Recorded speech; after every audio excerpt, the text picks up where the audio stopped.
الحمد لله رب العالمين والصلاة والسلام على أشرف الأنبياء والمرسلين نبينا محمد صلى الله عليه وسلم وعلى آله وأصحابه أجمعين وبعد. قال المؤلف رحمه الله تعالى: باب بيان الشيء من أنواع السحر. محترم حاضرین و ناظرین کرام، جو لوگ اس سے پہلے والے درس میں موجود رہے ہوں گے انہیں اس بات کا علم ہوگا کہ اس سے ما قبل کے درس میں نے آپ حضرات کے سامنے سحر سے متعلق یعنی جادو سے متعلق کچھ باتیں پیش کی تھیں اور آپ کو قرآن اور حدیث کی روشنی میں یہ بتلایا گیا تھا کہ جادو حرام ہے، جادو کفریہ عمل ہے، یعنی ایسا عمل ہے جو مسلمان نہیں بلکہ کافر اس کو انجام دیتا ہے۔ اور میں نے یہ نصیحت کی تھی کہ ہر صاحب ایمان کو اور ہر مسلمان کو جادو سے بچنا چاہیے، جادو سیکھنے سے، جادو سکھانے سے اور کسی کے اوپر جادو کرنے سے۔ میرے بھائیوں، آج کے زمانے میں جادو کا عمل بہت زیادہ پھیل چکا ہے۔ مردوں کے اندر بھی یہ بیماری پائی جاتی ہے اور عورتوں کے اندر بھی یہ بیماری پائی جاتی ہے، بلکہ اگر یوں کہا جائے کہ آج کے زمانے میں ہر گھر میں جادو پایا جا رہا ہے، چاہے آدمی اس کو محسوس کرے یا محسوس نہ کرے۔ خاص طور سے سوشل میڈیا کے زمانے میں جو لوگ بھی انٹرنیٹ یا کہ جو سوشل میڈیا ہے اس سے جڑے ہوئے ہیں وہ اس بات سے واقف ہیں۔ خاص طور سے چھوٹے بچوں کے اندر کھیل کھیل میں جادو جیسے گناہ کو پھیلایا جا رہا ہے، ایسا گیم آ گیا ہے اور ایسا کھیل ہے جو جادو سے کھیلا جاتا ہے اور اس کے اندر میجک ہوتا ہے۔ میجک انگریزی میں جادو کو کہتے ہیں، میجیشین جادوگر کو کہتے ہیں۔ کچھ ایسے کھیل ہیں جو بچے کھیلتے ہیں اور واضح طور پر یہ محسوس کیا جاتا ہے کہ اس کھیل کے اندر جادو ہے، بلکہ بار بار جادو کا ذکر کیا جاتا ہے کہ جادو سے یہ کام ہو گیا، جادو سے وہ کام ہو گیا، جس سے ہمارے بچے یہ سمجھتے ہیں کہ جادو بہت اچھی چیز ہے، جادو بہت اچھی چیز ہے، اور والدین کو پتہ ہی نہیں ہوتا کہ جادو حلال ہے یا حرام۔ اس لیے والدین، ماں اور باپ اس طرح کا کھیل پرووائڈ کرنے میں یعنی اپنے بچوں کو دینے میں کوئی قباحت محسوس نہیں کرتے۔ اس لیے ہر ماں باپ کی ذمہ داری ہے کہ وہ یہ دیکھے کہ اس کا بچہ کیسا کھیل کھیل رہا ہے، وہ کھیل کون سا ہے۔ اگر ایسا کھیل ہے موبائل وغیرہ پہ یا ایک ٹیلی ویژن وغیرہ پہ جس کے اندر جادو ہے، جادو کی آمیزش ہے، ملاوٹ ہے، تو ایسے کھیل سے خود بھی دور رہنا چاہیے اور اپنے بچوں کو خاص طور سے دور رکھنا چاہیے۔ اس لیے کہ اگر آپ دور نہیں رکھیں گے اور بچوں کو یہ نہیں بتائیں گے کہ یہ جادو حرام ہے، گناہ کا کام ہے، تو وہ پھر اس کھیل سے متاثر ہو جائیں گے اور ان کے اندر بھی یہ جادو سیکھنے کی دلچسپی کیا ہے پیدا ہوگی۔ اس لیے ہر والدین کو چوکنا رہنا چاہیے۔ اگرچہ بچے چھوٹے ہیں، 4 سال کی عمر ہے، 5 سال کی عمر ہے، 6 سال کی عمر ہے، لیکن آپ کی نگاہ سخت ہونی چاہیے، آپ کی نگاہ بہت تیز ہونی چاہیے کہ ہم ایسا کھیل اپنے بچوں کو نہ کھیلنے دیں جس کے اندر ذرہ برابر بھی کوئی گناہ کا عمل ہو یا ایک جادو ہو واضح طور پر۔ شیخ محمد بن عبد الوہاب رحمۃ اللہ علیہ نے اس باب میں، جو باب میں نے ابھی آپ کو پڑھا، آپ کے سامنے ذکر کیا، باب بیان شیء من انواع السحر، اس باب میں شیخ رحمۃ اللہ علیہ نے جادو کی چند اقسام بیان کی ہیں، جادو کی چند اقسام بیان کی ہیں، یعنی ایسی چیزوں کا تذکرہ آپ کے سامنے آئے گا جن چیزوں کے اندر جادو کی سحر کی مشابہت پائی جاتی ہے، چاہے کم ہو یا زیادہ ہو سکتا ہے کہ جس طرح جادو حرام ہے یا ایک کفریہ عمل ہے اس طرح ان قسموں کا حکم نہ ہو، مثلا مثال کے طور پہ کہ ایسی چیز جو گناہ کبیرہ سے تعلق رکھتی ہے لیکن اس کا بھی اثر ویسے ہی ہوتا ہے جیسے جادو کا اثر ہوتا ہے۔ اور جادو کا اثر کیا ہوتا ہے؟ جادو کا اثر یہ ہوتا ہے کہ دو لوگوں کے مابین دوری کرا دو، محبت کو نفرت میں بدل دو، دوستی کو دشمنی میں بدل دو، اور بیمار کو اور صحت مند کو بیمار کر دو۔ اور بسا اوقات میں نے یہ بھی بتلایا تھا کہ بعض جادو ایسا ہوتا ہے جس کی وجہ سے انسان ہلاک ہو جاتا ہے، جس کی وجہ سے آدمی موت کے دہانے اور موت کے کگار پہ چلا جاتا ہے۔ یہ سب کیا ہے؟ جادو کی خطرناکی ہے، اسی لیے جادو کو حرام قرار دیا گیا ہے۔ تو شیخ رحمۃ اللہ علیہ نے جادو کی جن قسموں کو بیان کیا ہے اس کے تعلق سے شیخ رحمۃ اللہ علیہ نے چند حدیثیں بیان کی ہیں، وہ حدیثیں میں آپ کے سامنے یکے بعد دیگرے پیش کرتا ہوں، آپ غور سے سنیے اور اپنی بھی اصلاح کرنے کی کوشش کیجیے، اور ان باتوں کو سن کر دوسرے مسلمان بھائیوں تک بھی پہنچائیے تاکہ جن کے اندر اس طرح کی برائی پائی جاتی ہے ان کی اصلاح ہو سکے۔ اس درس کا مقصد کیا ہے؟ ہم لوگ کیوں بیٹھتے ہیں، کیوں سنتے ہیں؟ اس کا صرف ایک مقصد ہوتا ہے تاکہ ہم اپنی اصلاح کریں اور اپنے دوسرے مسلمان بھائیوں کی بھی اصلاح کریں۔ شیخ رحمۃ اللہ علیہ نے سب سے پہلی جو حدیث بیان کی ہے، کہتے ہیں قال احمد قال حدثنا محمد بن جعفر قال حدثنا اوف عن حیان بن العلاء قال حدثنا قتن بن قبیصہ عن ابی۔ یہ حدیث قبیصہ بن مخارق رضی اللہ تعالیٰ عنہ سے مروی۔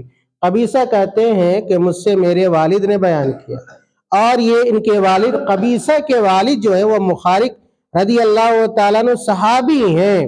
گویا مخارق رضی اللہ تعالیٰ عنہ کہتے ہیں انہ سمع النبی صلی اللہ علیہ وسلم قال، کہ مخارق رضی اللہ تعالیٰ عنہ جو صحابی ہیں انہوں نے اللہ کے نبی صلی اللہ علیہ وسلم سے یہ سنا کہ آپ صلی اللہ علیہ وسلم نے بیان فرمایا ان العیافۃ والترق والطیرۃ من الجبت، کہ اللہ کے نبی صلی اللہ علیہ وسلم نے کہا کہ عیافہ اور ترک اور طیرہ من الجبت، یہ ساری چیزیں یا تینوں چیزیں کس سے تعلق رکھتی ہیں؟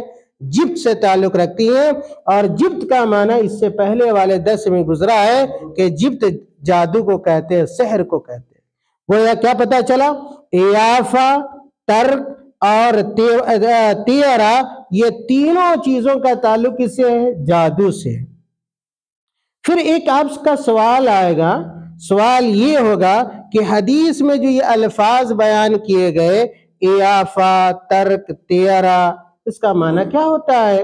اس کا معنی اوف رحمۃ اللہ علیہ نے ذکر کیا، جو اس حدیث کے کی سند میں اوف موجود ہیں، انہوں نے ان تینوں کلمات کا اور الفاظ کا معنی اور مفہوم ذکر کیا۔ اوف رحمۃ اللہ علیہ کہتے ہیں کہ العیافۃ زجر الطیر، العیافۃ زجر الطیر، عیافہ کہتے ہیں پرندے کے اڑنے کو، پرندے کے اڑنے کو، پرندہ کو اڑانا، پرندے کا اڑنا، پرندے کو ہکانا، بھگانا، یہ معنی کس کا ہے؟ یہ اضافہ کا ہے۔ اور پرانے زمانے میں فال لینے کے لیے کیا لینا؟ فال دو طرح کا ہوتا ہے، یاد رکھیے گا، اچھا فال بھی اور برا فال بھی، یعنی کہ نیک شگون بھی، یعنی کہ نیک فال بھی اور بد فال بھی۔ اور پرانے زمانے میں پرندے کو اڑا کر بھی لوگ کیا کرتے تھے؟ بدشگونی لیتے تھے، بدشگونی لیتے تھے۔ اور کیا کرتے تھے وہ لوگ کہ اگر کیا ہے پرندے کو ہکائے، اڑائے، اگر کیا ہے دائیں، اگر وہ پرندہ گیا تو وہ کام کرتے تھے، اگر بائیں گیا تو نہیں کرتے تھے، یا یہ کہ اگر سیدھے اڑ گیا تو رک جاتے تھے، یا یہ کہ پھر سے کیا ہے وہ فال نکالا کرتے تھے پرندوں کے ذریعے۔ کبھی پرندوں کی آواز سے بھی نکالتے تھے، جگہ سے بھی نکالتے تھے بدشگونی، جیسا کہ آج کے زمانے میں لوگ کرتے ہیں کہ یہ کوا اگر بول دیا تو اس کا معنی یہ ہو گیا، یہ کاگ بول دیا تو اس کا معنی یہ ہو گیا، یہ گیدڑ بول دیا تو اس کا معنی یہ ہو گیا، یہ بلی بول رہی ہے تو اس کا معنی یہ ہے، یہ چھچھندر بول رہا ہے تو اس کا معنی یہ ہے، یہ سانپ نظر آ گیا تو اس کا معنی یہ ہے۔ لوگ کیا ہے بدشگونی لیتے ہیں، اور ان چیزوں کو، ان جانوروں کو یا ان پرندوں کو اچھے معنی میں لوگ نہیں لیتے۔ پرانے زمانے میں لوگ ایسا کرتے تھے، اس لیے ان چیزوں کو حرام قرار دیا گیا ہے۔ اس طرح یعنی کہ ان پرندوں سے، ان جانوروں سے بدفعلی نہیں لی جا سکتی، نہیں لی جا سکتی۔ ان چیزوں میں کوئی ایسی صلاحیت نہیں ہے جو خیر کو شر سے یا شر کو خیر سے کیا ہے تبدیل کر دے۔ آج ہمارے سماج میں یہ چیزیں ہیں یا نہیں؟ یقیناً ہے، مردوں میں بھی ہے، عورتوں میں بھی ہے۔ کہیں اگر جا رہے ہیں، سفر میں نکلے ہیں، تو اگر کوئی بلی سامنے سے گزر گئی، سمجھتے ہیں کہ آج ہمارا یہ مقصد پورا نہیں ہوگا، جس کام کے لیے ہم جا رہے ہیں ہم اپنے کام میں کامیاب نہیں ہوں گے۔ یہ سب جو ہے شرک ہے، یہ سب کیا ہے؟ شیخ رحمت اللہ علیہ کہ اس باب کے مطابق یہ جادو کی قسموں میں سے یہ چیزیں ہیں۔ اور آج کیا بہت سارے لوگ دن سے بھی بدشگونی لیتے ہیں کہ آج فلاں دن ہے، جیسے غیر مسلموں میں کہ آج کیا ہے منگل ہے، آج کیا ہے جمعرات ہے، تو آج سنیچر ہے۔ یہ ساری چیزیں مسلمانوں کے اندر بھی پائی جاتی ہیں کہ آج فلانا دن ہے ہم نہیں جائیں گے، آج چلانا دن ہے ہم یہ کام نہیں کریں گے، اس لیے کہ ہم کامیاب نہیں ہوں گے، ناکام ہو جائیں گے۔ یاد رکھیے کہ خیر اور شر کا مالک کون ہے؟ اللہ تعالیٰ۔ کسی مقصد میں ہمیں کامیاب بنانا، ناکام بنانا کس کے ہاتھ میں ہے؟ اللہ تعالیٰ کے ہاتھ میں، کسی انسان کے ہاتھ میں نہیں ہے، کسی پرندے کے ہاتھ میں نہیں ہے، یا کسی جانور کے ہاتھ میں نہیں ہے۔ اس لیے ہر حال میں ایک مسلمان کا بھروسہ کس کے اوپر ہوتا ہے؟ اللہ کے اوپر ہوتا ہے، اعتماد اللہ کے اوپر ہوتا ہے۔ کامیابی بھی اسی کے ہاتھ میں ہے، ناکامی بھی ہو اسی کے ہاتھ میں۔ چاہے آپ جس دن نکلے، اگر اللہ تعالیٰ نے آپ کی قسمت میں ناکامی لکھ رکھی ہے، کوئی آدمی آپ کو کامیاب بنا سکتا ہے؟ نہیں بنا سکتا ہے۔ میرے بھائیوں، تو اللہ کے نبی صلی اللہ علیہ وسلم نے کہا ان الیافۃ والترک والطیرۃ من الجبت، اور اوف رحمۃ اللہ علیہ نے کہا کہ الیافۃ زجر الطیر، زجر الطیر، پرندے کا کیا ہے؟ اڑانا ہے، پرندے کا اڑانا ہے، اڑنا ہے۔ اسی طرح کہا کہ ترک کا جو معنی ہے، حدیث میں جو آیا ایک دوسرا لفظ الترک، اس کا معنی کیا ہوتا ہے؟ الخط یخط بالارض۔ پرانے زمانے میں زمین پہ لوگ کیا ہے؟ نشان کھینچتے تھے، لکیر پارتے تھے، لکیر کھینچتے تھے، اور اس کا معنی مطلب لگاتے تھے کہ اس لکیر کا معنی یہ ہوگا، اس لکیر کا معنی یہ ہوگا۔ ریت وغیرہ پر چلے جاتے تھے اور وہاں لکیر کھینچتے تھے اور اسے الگ الگ معنی لیتے تھے، جیسے کہ جادوگر حضرات کیا ہے لیا کرتے ہیں۔ تو یہ ترک کا معنی ہے۔ اور جبت کا معنی میں نے ایک بتلایا کہ جبت کا معنی جو ہے سحر کے ہے، لیکن الحسن البصری رحمۃ اللہ علیہ کہتے ہیں کہ جبت کا ایک دوسرا معنی ہوتا ہے وہ رنت الشیطان ہوتا ہے۔ رنت الشیطان، رنہ کس کو کہتے ہیں؟ رنہ آواز کو کہتے ہیں، یعنی کہ وحی الشیطان، کہ جو جادوگر ہوتا ہے نا، میں نے پچھلے درس میں بتایا تھا کہ جادوگر شیطان سے کچھ باتوں کو لیتا ہے اور پھر کیا ہے اس اعتبار سے اپنے موکل کو وہ چیزیں کیا ہے بتلاتا ہے. یہ رنت الشیطان ہے. اور بعض اہل علم کہتے ہیں چیخ کے معنی میں، رننا چیخ، پکار کے معنی میں، آواز کے معنی میں. اور بعض اہل علم نے لکھا ہے کہ شیطان نے کئی مرتبہ چیخا، شیطان نے کئی مرتبہ چیخا. سب سے پہلے شیطان نے اس وقت کیا چیخا جب کیا اس کے اوپر لعنت کی گئی. شیطان کے اوپر جب لعنت کی گئی تو اس وقت بھی شیطان نے چیخا. اسی طرح جب کیا جنت سے نکالا گیا اس وقت بھی چیخا. جب سورۃ الفاتحہ کو نازل کیا گیا اس وقت بھی شیطان نے چیخا. تو شیطان کی چیخیں کیا ہے متعدد مرتبہ نکلی ہیں. اس کے بعد شیخ رحمت اللہ علیہ نے دوسری جو حدیث بیان کی ہے وہ ابو داؤد اور نسائی وغیرہ کی روایت ہے، اور ابن حبان نے بھی اپنی مسند میں اس کو ذکر کیا ہے. اور اس حدیث کے راوی عبداللہ ابن عباس رضی اللہ تعالیٰ عنہما کہتے ہیں قال رسول اللہ صلی اللہ علیہ وسلم من اقتبس شعبة من النجوم فقد اقتبس شعبة من السحر زاد ما زاد. کہتے ہیں کہ اللہ کے نبی صلی اللہ علیہ وسلم نے کہا من اقتبس شعبة من النجوم، جو آدمی ستارے کا علم حاصل کرتا ہے، جو آدمی ستارے کا علم حاصل کرتا ہے، آسمان میں جو ستارے ہیں نا تارے سب، جی جو ستاروں کا علم حاصل کرتا ہے، من اقتبس یعنی تعلم کے معنی میں، یعنی جو آدمی ستاروں کا علم حاصل کرتا ہے، کچھ بھی علم حاصل کرے، فقد اقتبس شعبة من السحر، تو گویا اس نے کیا کیا جادو کا علم حاصل کیا. جادو کا جس مقدار میں ستاروں کا علم حاصل کرے گا اسی مقدار میں گویا کہ اس نے جادو کا علم حاصل کیا. زاد ما زادہ، جس قدر ستاروں کا علم کی زیادتی ہوگی یا اضافہ ہوگا اسی قدر گویا اس کے اندر سحر کا جادو کا بھی علم کیا ہے اضافہ ہوگا. اور ہم نے کیا بتایا جادو کا علم حاصل کرنا کیا ہے حرام ہے، جادو سیکھنا حرام ہے. میرے بھائیوں یہ جو ستارے ہیں آسمان میں جو نظر آتے ہیں اللہ تعالیٰ نے بہت سارے مقاصد کے تحت پیدا کیا. آپ دیکھیے ستاروں سے کیا ہوتی ہے روشنی ہوتی ہے رات میں، اور آسمان کی خوبصورتی ہے، آسمان کی خوبصورتی کے لیے اللہ تعالیٰ نے ستاروں کو پیدا کیا ہے.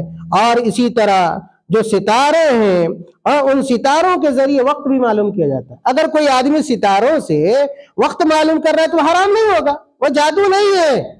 مثال کے طور پہ بلکہ بسا اوقات ستاروں کے ذریعے وقت معلوم کرنا واجب ہو جاتا ہے.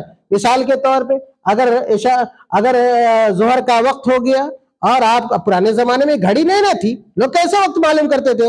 انہیں ستاروں کو دیکھ کر وقت کا حساب کتاب لوگ لگاتے تھے پرانے زمانے میں. لیکن اگر کوئی آدمی ستاروں وغیرہ کے ذریعے یہ سمجھتا ہے کہ ستارے بھی کچھ بنا سکتے ہیں بگاڑ سکتے ہیں، ستارے بھی کچھ بنا سکتے ہیں بگاڑ سکتے ہیں. بہت سارے لوگ کیا کہتے ہیں یہ ستارہ اگر یہاں سے یہاں پہنچ جائے گا تو یہ ہو جائے گا، یا اس کی موت ہو جائے گی، فلاں آدمی کو یہ ہو جائے گا، یا یہ کہ باری. بہت سارے لوگ کیا ہے اس بدعقیدگی میں ملوث ہے کہ یہ فلاں نچھتر یہ ستارہ اس کی وجہ سے یہ بارش ہوتی ہے تو یہ ہوتا ہے وہ ہوتا ہے. یاد رکھیے یہ گناہ ہے، یہ گناہ ہے اور اسی سے منع کیا گیا ہے. لیکن اگر کوئی آدمی وقت وغیرہ معلوم کرتا ہے ستاروں کی وجہ سے تو وہ حرام نہیں ہے، ناجائز نہیں ہے. میرے بھائیوں پتہ یہ چلا کہ آدمی کو سحر سے اور سحر کی قسموں سے بچنا چاہیے. اسی طرح شیخ رحمت اللہ علیہ نے ایک اور حدیث بیان کی ہے، کہتے ہیں وہ سنن نسائی کی روایت ہے، ابو ہریرہ رضی اللہ تعالیٰ عنہ اس حدیث کے راوی ہیں، کہتے ہیں من عقد عقدة ثم نفث فيها فقد سحر. اللہ کے نبی صلی اللہ علیہ وسلم نے کہا من عقد عقدة کہ جس نے کوئی گرہ بنایا، گرہ لگایا، گرہ جی کوئی آدمی گرہ لگایا پھر اس گرہ میں کیا کیا پھونک مارا، ثم نفث، اور نفس کہتے ہیں ایسا پھونک جس کے اندر تھوڑی سی کیا تھوک ہو، نفث اس کو کہتے ہیں کہ پھونک کے ساتھ جو تھوک ہو تھوڑی سی تھوک، اس کو کیا کہتے ہیں نفث کہتے ہیں. کہ اگر کوئی آدمی گرہ لگائے اور اس گرہ میں جادو وغیرہ کرنے کے مقصد سے، بھائی کیا ہے کبھی کبھار آدمی تھوک لگاتا ہے گرہ وغیرہ میں کیا کرنے کے لیے گیلا کرنے کے لیے اس کو، تاکہ وہ گیلا رہے گا تو اس کا کھولنا، اس گرہ کا کھولنا کیا ہوگا؟ آسان ہوگا. تو یہ حرام نہیں ہے. لیکن کوئی آدمی گرہ دھاگا وغیرہ باندھے، اور عام طور پہ جادوگر جو ہوتے ہیں وہ گرہ لگا کے جادو کرتے ہیں، کسی کپڑے میں، کسی بال میں، کسی چیز میں، اس کو گرہ لگاتے ہیں اور اس کے اوپر کیا ہے، گرہ لگا کر اور پھونک مارتے ہیں اور اس کے ذریعے وہ جادو کرتے ہیں. وہ حرام ہے. اللہ کے نبی صلی اللہ علیہ وسلم کا من عقد عقدتن، کہ جس نے گرہ لگایا پھر اس میں پھونک مارا، فقد سحرا، تو گویا اس نے کیا کیا؟ جادو کیا. اس نے جادو کیا. اور آگے اللہ کے نبی صلی اللہ علیہ وسلم کہتے ہیں ومن سحر فقد اشرک، کہ جو آدمی جادو کرتا ہے وہ گویا کیا کرتا ہے؟ شرک کرتا ہے، اللہ تعالیٰ کے ساتھ شرک کرتا ہے. ومن تعلق شیئا اکل الیہ، اور جو آدمی کسی چیز سے اپنا تعلق باندھتا ہے، اللہ تعالیٰ اسی چیز کے حوالے اس آدمی کو کر دیتا ہے. آپ کو پتا ہے اللہ تعالیٰ سب سے قوی ہے. سب سے زیادہ قوی کون ہے؟ اللہ تعالیٰ. اللہ کے علاوہ جتنی بھی چیزیں اس دنیا میں ہیں سب کیا ہے؟ کمزور ہیں. سب کمزور ہیں، سب عاجز ہیں. اور بدقسمت وہی انسان ہے جو کسی عاجز چیز کے حوالے کر دیا جائے، کمزور چیز کے حوالے کر دیا جائے، ایسا آدمی کبھی بھی اپنے مقصد میں کامیاب نہیں ہو سکتا. اسی لیے اللہ کے نبی صلی اللہ علیہ وسلم نے کہا وَمَن تَعَلَّقَ شَيْئًا، کہ جو آدمی کوئی چیز لٹکاتا ہے. دیکھیے آج لوگ کتنی چیزیں لٹکائے ہوئے ہیں. کوئی سیپ باندھے ہوا ہے، کوئی دھاگا باندھے ہوا ہے، کوئی تعویذ باندھے ہوا ہے، کوئی گنڈا باندھے ہوا ہے. پتہ نہیں لوگوں نے کیا کیا، کن یعنی کہ عاجز اور کمزور چیزوں کو لوگوں نے اپنے جسموں پہ باندھا ہوا ہے، اپنے گھروں پر لٹکایا ہوا ہے، اور یہ سمجھتے ہیں کہ اس کی وجہ سے ہم بچ جائیں گے. نہیں، اگر اللہ تعالیٰ پکڑنا چاہے، اللہ تعالیٰ اگر مصیبت میں گرفتار کرنا چاہے، یہ چیزیں آپ کو بچا نہیں سکتی. اس لیے میں نے شروع میں کہا کہ ایک جو پکا مومن ہوتا ہے، مسلمان ہوتا ہے اور صاحب عقیدہ ہوتا ہے، وہ ہمیشہ اللہ تعالیٰ پر بھروسہ کرتا ہے، اس کے اوپر توکل کرتا ہے، اور اللہ تعالیٰ کو قوی مانتا ہے. اللہ تعالیٰ قوی ہے. دنیا کی ساری چیزیں اللہ کے سامنے کیا ہے؟ کوئی حیثیت کیا ہے؟ نہیں رکھتی. اس کے بعد شیخ رحمت اللہ علیہ نے ایک اور حدیث بیان کی. عبداللہ ابن مسعود رضی اللہ تعالی عنہ اس کے راوی ہیں، کہتے ہیں ان رسول اللہ صلی اللہ علیہ وسلم قال، کہ اللہ کے نبی صلی اللہ علیہ وسلم نے کہا کہ الا هل انبئکم ملعظہ، کہ اللہ کے نبی صلی اللہ علیہ وسلم نے کہا کہ اے لوگو، کیا میں تمہیں نہ بتا دوں العظہ کے بارے میں. عین ضاد چھوٹی ہے، العظ کے بارے میں. اب بعض روایتوں میں العظہ آتا ہے، دونوں صحیح ہے. العظ بھی صحیح ہے اور العظہ بھی صحیح ہے. اللہ کے نبی صلی اللہ علیہ وسلم نے کہا کہ اے لوگو، کیا میں تمہیں العظ کے بارے میں نہ بتا دوں. اور پھر اللہ کے نبی صلی اللہ علیہ وسلم نے خود العظ کے بارے میں بتایا کہ العظ کیا ہے. کیا ہی النمیمۃ، عظ کیا ہے؟ چگل خوری. کیا ہے یہ؟ النمیمۃ، یہ چگل خوری ہے. جادو میں کیا ہوتا ہے؟ دو لوگوں میں تفریق، دو لوگوں کو الگ کرنا. اور چگلی سے بھی کیا ہوتا ہے؟ اسی لیے شیخ رحمت اللہ علیہ نے النمیمہ کو بھی سحر کی قسموں میں، جادو کی قسموں میں شامل کیا ہے. اس لیے کہ جس طرح جادو سے تفریق ہوتی ہے، دو لوگوں میں دوری ہوتی ہے، اسی طرح چگل خوری سے بھی کیا ہوتی ہے؟ دو لوگوں میں دوری ہوتی ہے، دو لوگوں میں دشمنی پیدا ہوتی ہے. بھائی بھائی کا دشمن ہو جاتا ہے، پڑوسی کا دشمن ہو جاتا ہے، شوہر بیوی سے الگ ہو جاتا ہے، بیوی شوہر سے الگ ہو جاتی ہے، باپ بیٹے سے الگ ہو جاتا ہے، بیٹا باپ سے الگ ہو جاتا ہے، چگلی کی وجہ سے. اور چگلی کیا ہے؟ یہ کبیرہ گناہ ہے. چگلی کیا ہے؟ کبیرہ گناہ ہے. اگر کوئی آدمی توبہ نہیں کرتا ہے تو پھر اس کی بخشائش نہیں ہوگی، یا بخشا نہیں جائے گا.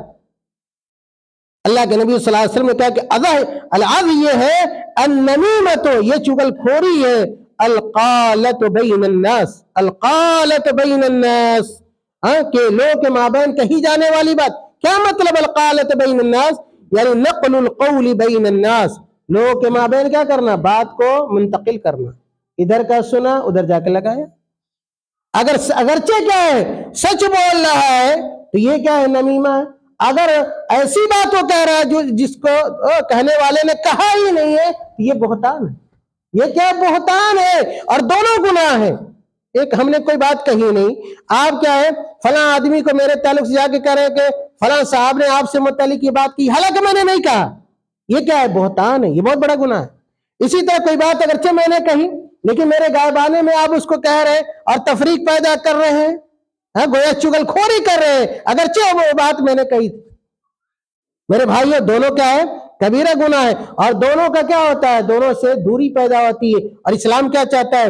کہ مسلمان آپس میں مل جل کر رہے، مسلمان آپس میں متحد رہے، مسلمان بھائی بھائی بن کے رہے۔ ہر وہ کام یاد رکھیے، ہر وہ کام جس کی وجہ سے مسلمانوں میں دوری پیدا ہو، چاہے جس لیول پہ ہو، چاہے وہ اسٹیٹ لیول پر ہو، ملک لیول پر، عالمی لیول پر، جس یا گھر کی سطح پر ہو یا خاندان کی سطح پر ہو، جس سطح پر بھی اگر آپ لوگوں میں تفریق پیدا کرنے کی کوشش کر رہے ہیں، یاد رکھیے کہ اسلام اس کی اجازت نہیں دیتا۔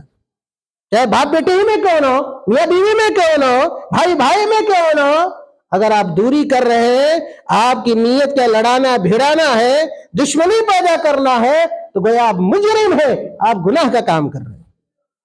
میرے بھائیوں، تو اللہ کے نبی صلی اللہ علیہ وسلم نے کہا کہ العظ یہ ہے کہ النمیمہ یہ چغل خوری ہے، القالۃ بین الناس یعنی لوگوں کے مابین کیا ہے؟ باتوں کو منتقل کرنا ہے، ادھر کی بات سن کر ادھر کیا ہے؟ لگانا ہے، یہ کیا ہے؟ نمیمہ ہے، چغل خوری ہے۔ اور آخری جو حدیث ہے عبداللہ ابن عمر رضی اللہ تعالیٰ عنہ سے مروی ہے، سحر کی قسموں میں سے، جادو کی قسموں میں سے، عبداللہ ابن عمر رضی اللہ تعالیٰ عنہ کہتے ہیں ان رسول اللہ صلی اللہ علیہ وسلم قال ان من البیان لسحرا، ان من البیان لسحرا، کہ بعض بیان ایسا ہوتا ہے، بعض طرز گفتگو بیان، طرز گفتگو، بعض طرز گفتگو ایسا ہوتا ہے جو کیا ہے؟ سحر جادو کے قبیل سے ہوتا ہے۔ یعنی ہر آدمی اپنے معافی ضمیر کو ادا کرنے کے لیے کچھ نہ کچھ بولتا ہے، وہ بھی بیان ہے، وہ بھی کیا بیان ہے؟ آپ کو کھانے کی ضرورت ہے، آپ بولیے گا یا نہیں بولیے گا؟ یقیناً بولیے گا، یہ بھی عربی میں اس کو بھی بیان کہتے ہیں۔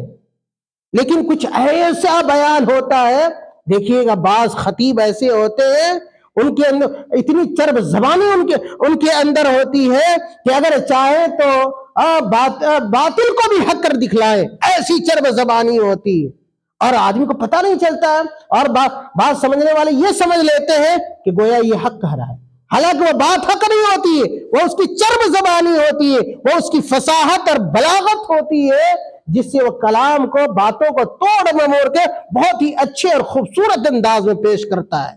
بعض شعراء کو دیکھیے گا، بڑے بڑے شاعر ہوں گے اور ایسا شعر کہیں گے، لوگ اس کی زد میں آ جاتے ہیں اور اس سے متاثر ہو جاتے ہیں۔ بعض خطیب، بعض مقرر ایسے زبردست ہوتے ہیں، اللہ تعالیٰ نے اتنا ملکہ فصاحت و بلاغت عطا کیا ہوتا ہے کہ وہ چاہے تو حق کو باطل اور باطل کو حق کر کے کیا ہے؟ پیش کر سکتے ہیں۔ گویا کیا ہے؟ آدمی وہاں بھی کیا ہے؟ گناہ میں پڑنے کا خدشہ ہے، اور آدمی ہو سکتا ہے کہ چرب زبانی کی وجہ سے باطل کو حق سمجھ بیٹھے۔ اسی لیے اللہ کے نبی صلی اللہ علیہ وسلم نے کہا کہ بعض ایسا بیان ہوتا ہے جو جادو کے، سحر کے قبیل سے ہوتا ہے۔ میرے بھائیوں، خلاصہ کلام یہ کہ جادو ہو یا کہ جادو سے ملتی جلتی جو چیزیں ہیں، ان تمام چیزوں سے ہر مسلمان کو بچنا چاہیے اور اس بات کی کوشش کرنی چاہیے کہ ہم راہ ہدایت پر رہیں، صراط مستقیم پر رہیں، صحیح عقیدے پر قائم و دائم رہیں، اور ہر اس چیز سے ہم بچیں جس چیز کو یا جن چیزوں کو اللہ تعالیٰ نے اور اللہ کے رسول صلی اللہ علیہ وسلم نے حرام قرار دیا ہے۔ اس لیے کہ جو چیز اگر حرام ہے تو یاد رکھیے ہمارے لیے کوئی فائدہ نہیں، اس میں نقصان ہے، اور جو چیزیں فائدے کی ہیں اللہ تعالیٰ نے ان چیزوں کو ہمارے لیے جائز رکھا ہے۔ اللہ تعالیٰ ہم تمام لوگوں کو اپنے عقیدے کی اصلاح کی توفیق عطا فرمائے۔ جب تک ہم اور آپ دنیا میں زندہ رہیں توحید خالص پر زندہ رہیں، اور جب ہماری موت آئے تو توحید پر آئے، کلمہ لا الہ الا اللہ محمد الرسول اللہ پر آئے۔ آمین۔ وآخر دعوانا الحمد للہ رب العالمین۔ والسلام علیکم ورحمۃ اللہ وبرکاتہ۔